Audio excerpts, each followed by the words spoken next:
it's me, Brenda. In the last episode, we saw how the Hebrews crossed the Red Sea to escape the Egyptians with God's help. They were finally a free people, but they still had a long journey ahead of them. The pillar of cloud led the people from the Red Sea into the deserts of Shur. They traveled for 3 days without finding any fresh water. Then, when they came to a place with water, it was bitter and undrinkable. They named it Mara, the Hebrew word for bitter. The thirsty crowd grumbled angrily to Moses. "What are we going to drink?" Moses cried out to God for help. The Lord showed him a piece of wood, and Moses threw it into the water. Immediately, the water became fit to drink. "If you listen and obey God," Moses declared, "He will keep you from any diseases he brought on the Egyptians. He is the Lord who heals you." The people then traveled on through the deserts to an oasis called Elim, where they found 12 springs of water and 70 palm trees. Here they camped by the water and rested. They then set off from Elim towards Mount Sinai, through the deserts of Sin. In the desert they became hungry and started grumbling to Moses and Aaron. "In Egypt we have plenty of food," they complained bitterly. "You have brought us out here in the desert to die of starvation."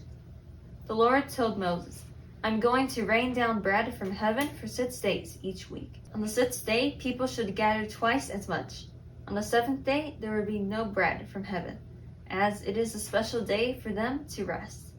Moses and Aaron announced, "God has heard your grumbling and is sending meat this evening and all the bread you need in the morning. Then you will know that He is the Lord who provides. Who are we?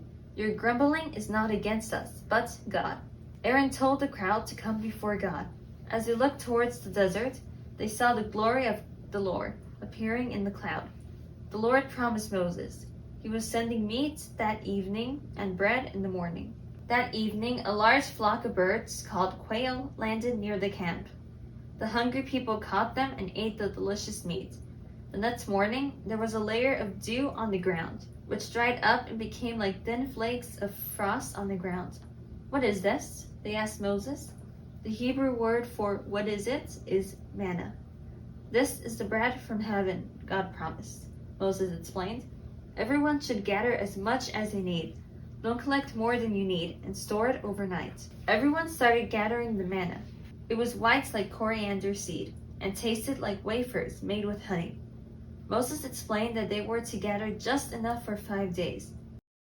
Only the 6th day were they to gather twice more than they needed, as there would be no manna on the 7th day. Most people obeyed God and gathered enough food for that day. Some, however, were greedy, disobeyed God, gathered more than they needed, and stored it overnight. The next morning it was full of maggots and smelled horrible. On the 6th day, most people gathered twice as much as God has told them. On the 7th day, the extra manna was still fresh, and they could eat it. Some, however, went out looking for manna, but there was none. "God has declared the 7th day as a special day of rest," warned Moses. "Everyone is to stay where they are and rest." The Israelites traveled on towards Mount Sinai. They were to eat manna every day for the 40 years they were wandering in the wilderness. When they camped at Rephidim, there was no water to drink. They complained and quarreled with Moses, demanding, "Give us water to drink." "Why do you quarrel with me?" Moses asked. "Why do you test God?" Moses cried out to God for help. "What am I to do with these people? They are ready to stone me." "Go out to the people and take the leaders with you, to the rock at Horeb," God replied. "Carry your staff with you and strike the rock." The leaders followed Moses to the rock at Horeb and watched as he struck it with his staff. Water burst out of the rock, just as God had promised.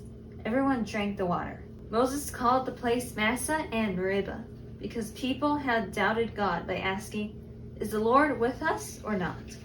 God had kept His promise and provided food and water in the deserts. Can you imagine getting food from the sky and water from a rock? Truly, only God can do something like that. It's incredible to see how God still provided for the Hebrews even in the desert. But it's sad to see how the Hebrews still complained, even though they saw how God provided for them miraculously. We should always trust that God will provide for all our needs, and we should be grateful for all God has given us. Thanks for watching, and don't forget to like and subscribe. I'll see you guys next time.